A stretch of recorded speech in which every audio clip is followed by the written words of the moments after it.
नमस्कार, हर हर महादेव। मैं हूँ आप लोगों को छोट भाई शमशान मसाना। तो गाइज मैं बता दूँ कि मैं आया हूँ दिल्ली में, जो कि देहाती एरिया में काम करने के लिए। क्योंकि काम इसलिए मुझे करना पड़ रहा है कि मैं फ़ोन लिया हूँ 30,000 का। तो गाइज इसी फ़ोन से मैं वीडियो बना रहा हूँ और कोई भी शूटिंग कर रहा हूँ।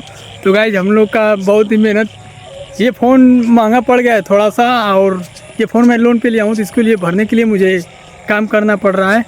और मैं आया हूँ बहुत दूर, जो कि जखनिया में आया हूँ, और काम हो चुका है। कम से कम 6 बज गए, हम लोग को छुट्टी हो गया। सुबह से लगे हैं 6 बजे और 6 बजे छुट्टी हुआ है। तो गाइज 3 को भौरी ठेकेदार सिर्फ खिलाया है, और एक इतनी भौरी चोखा उतने ही में ही उठ के मुँह में जीरा डाल दिया है। तो कैसे भी करके खटे हम लोग।